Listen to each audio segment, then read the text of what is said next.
Mesdames et messieurs, bonjour et bienvenue dans notre studio pour une nouvelle émission consacrée à Tokyo 2020. Tokyo, bien sûr, c'est les Jeux olympiques d'été. Et bien sûr, nous, on ne va pas parler de tous les sports, mais on va consacrer cette émission précisément et spécialement à notre sport favori, à savoir le tennis.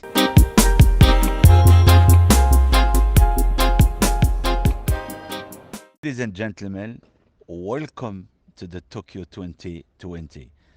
Ladies first. Oh, pardon, on n'est plus à Wimbledon, on est déjà à Tokyo. Donc, je suis désolé, mesdames et messieurs. Mon japonais n'est pas très très bon. Donc, on va continuer en français et partager ce moment de plaisir avec vous. Vous donner un maximum de résultats, un maximum d'informations. Et, comme on disait en anglais, ladies first, on va commencer honneur aux dames. Donc, on a commencé cette semaine de tournoi à Tokyo avec un résultat et une surprise du premier jour qui était à l'image d'un petit séisme, d'un petit tsunami au Japon, avec la défaite de la numéro un mondiale, à savoir l'Australienne Barty, que tout le monde voyait comme une future, qui avait le potentiel pour gagner ce tournoi et devenir médaille d'or. Et malheureusement, elle, pour le premier tour, sur un score sans appel, 6-4, 6-1, alors on se disait, est-ce qu'elle a été dérangée par l'événement? Est-ce qu'elle a eu la peur de sa vie pour ce tournoi? Est-ce qu'elle a eu la peur, ou plutôt est-ce qu'elle a mal géré le fait d'être dans un centre, ou plutôt dans le village olympique? Personne ne le sait à part elle. Maintenant, on s'est dit, alors les mauvaises langues, ils se sont dit peut-être qu'elle a perdu le premier tour pour prendre le premier vol, retourner et aller préparer la tournée aux États-Unis sur dur. Mais non, moi aussi, sincèrement, j'aurais pu. Et cette idée de balancer le premier tour et repartir m'avait effleuré l'esprit. Mais finalement, quand on voit qu'elle a fait le double mix, le double dame, donc il n'y a plus rien. Elle est là, elle continue à bien jouer. Donc ce n'est pas un match, c'est sa victoire, c'est la victoire de son adversaire. Donc elle a perdu contre une Espagnole qui joue très bien avec plein d'espoir. Tormo l'Espagnol, elle perd 6-4, 6-4, mais c'est un score logique dans un premier tour. Ce fut la première surprise.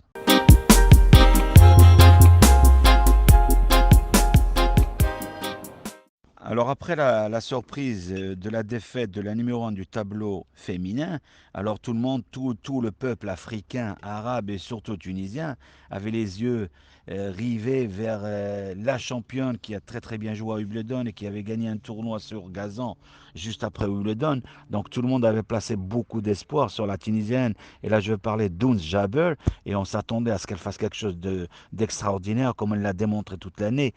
Toute l'année, elle a été formidable, elle a été performante, elle a atteint un niveau incroyable, elle a commencé à connaître tous les joueurs du circuit et finalement, elle arrive dans ce premier tour et elle perd au premier tour. Hein. Elle perd au premier tour contre Navarro, une fille une fille qui a souffert, qui a eu deux opérations. Elle a mené un combat contre le cancer. Elle arrive, elle joue bien son dernier Wimbledon. Et après, elle se dit, la médaille d'or, ou peut-être jouer les Jeux Olympiques pour une dernière fois, ça serait une belle fin, une belle histoire de tennis pour sa carrière. Alors quand elle arrive et au premier tour, contre Jabber, elle se disait, je vais faire un tour et repartir. Et finalement, Jabber n'a pas supporté la chaleur. C'était un jour très très difficile pour toutes les joueuses. Et Jabber a perdu 6-4, 6-4. Mais malheureusement, il faut le dire de temps en temps, la chaleur ou le froid, le vent ou le soleil, c'est pour les deux joueurs. Alors des fois, on a ce pic d'excellence, on arrive à supporter tous les éléments extérieurs qui font basculer la victoire d'un côté ou nous font basculer du côté de la défaite, et bien ce jour-là, l'Espagnol Navarro l'a bien supporté, contrairement à la Tunisienne, mais on ne va pas la blâmer, on va continuer à la supporter et à être derrière elle parce qu'elle nous a régalé pendant toute l'année sur le circuit WTA.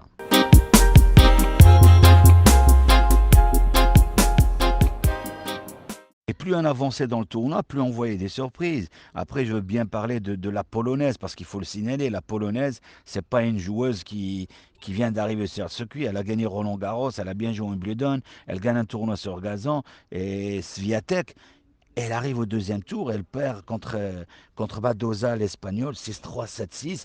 C'est pas un bon résultat pour elle. Donc les, les surprises continuent. Après, on arrive au troisième tour. Et là, on s'attendait, tout le peuple japonais s'attendait à une victoire finale de Osaka. Et, juste pour rappel, Osaka, c'est pas sa meilleure période parce elle a quitté Roland Garros, elle a déclaré forfait au Wimbledon. Donc, une joueuse ou un joueur qui n'a pas de rythme de match, qui n'a pas le rythme des tournois et des événements, d'être dans un village, dans un hôtel, c'est difficile à gérer du jour au lendemain. Elle arrive, elle fait 2 tours et malheureusement, elle perd au troisième tour contre Vondrousova, 6-1, 6-4. C'est un résultat. Alors, sur le papier, ce n'est pas un résultat normal, parce que tout le monde s'attendait à ce que Osaka aille au moins en finale.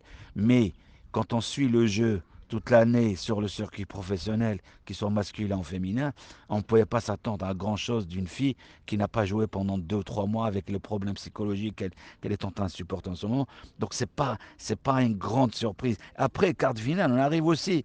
Alors, Rybakina qui joue comme Muguruza. Muguruza, elle a gagné Roland Garros Wimbledon. Et là aussi, tout le monde se disait, ah, Muguruza, c'est peut-être son année. Eh bien non, elle perd 7-5-6-1. Et là, et là, on arrive à cette demi-finale extraordinaire. Bencic, Rybakina au Bencic, la Suissesse. Bien sûr, vous connaissez notre rapport avec la Suisse. On a un grand penchant pour la Suisse et les joueurs et les joueuses suisses. Donc elle gagne 7-6, 4-6, 6-3 et elle se qualifie pour la finale où elle va rencontrer Vondrousova. Et là, ça va être une finale de grande taille. Alors, maintenant que les résultats, laissez-moi vous raconter une histoire qui est extraordinaire que j'ai vécue il y a 2 ou 3 ans. Non, il y a plus. Oui, il y a 3 ans que j'ai vécu avec le père de Benchis. On était à l'ancienne URSS. On était exactement.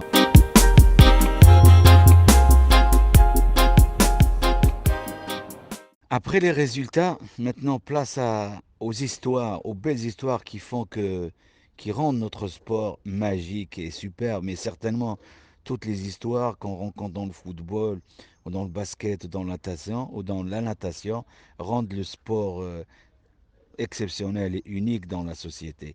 Un jour, on était en Latvia pour un tournoi des moins de 18 ans du circuit de la Fédération internationale. Et là, à 6 heures du matin, parce que c'était la période de la neige, alors pour s'entraîner, il fallait réserver entre 5 heures et 8 heures du matin. Alors j'arrive à 6 heures et je tombe sur le père de Benchis que je connais à travers mon frère. Ils travaillent ensemble en Suisse. Et là, il entraînait son fils. Et on a commencé à discuter, café après café. Et là, il commence à s'ouvrir. Et là, il me raconte une histoire de sa fille qu'il a ramenée aux portes de la 50e place au monde. Et après, elle a été travailler dans un autre groupe allemand. Et il était triste. Il a dit, mais c'est ma fille, je l'ai préparée depuis l'âge de 2 ans. Et maintenant qu'elle commence à bien jouer, je me retrouve seul avec mon fils. Et je suis en train de refaire le même parcours qu'avec ma fille. Alors il m'a dit, Moundir, toi, qu'est-ce que tu me conseilles, quoi que ce soit? J'ai dit, alors la première des choses à faire, tu dois signer avec un contrat avec ton fils. Et là, je l'ai presque choqué. Il m'a dit, comment ça, je vais signer un contrat avec mon fils? Je dis, c'est juste pour le protéger lui-même. Et tu verras, il va être heureux et toi, tu vas être heureux. Si demain il réussit, vous allez réussir tous les deux. Et il m'a dit, et après, et pour ma fille, qu'est-ce que je dois faire? J'ai dit, ta fille, je l'ai connue jeune, je te connais toi depuis des années. C'est une fille formidable. À un moment ou à un autre, elle va revenir vers toi et vous allez reprendre le chemin. Et c'est pour ça que j'ai dit, ne jamais perdre espoir. Un jour ou l'autre, malgré la dureté de l'hiver, malgré la longévité de l'hiver, un jour ou un autre, l'hiver s'arrête et là, on retrouve le beau temps. Et c'est cette belle histoire. C'est pour ça aujourd'hui, elle est en finale à Tokyo pour les Jeux Olympiques. Elle va jouer pour une médaille d'or ou une médaille d'argent. Donc c'est quelque chose d'extraordinaire.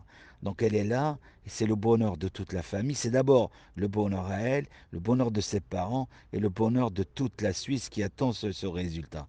Donc ne jamais perdre espoir et continuer à rêver un jour ou l'autre la vie. Si vous savez, si vous sauriez, si vous saurez attendre votre moment, un jour ou un autre, votre moment de vérité, votre moment de gloire arrivera.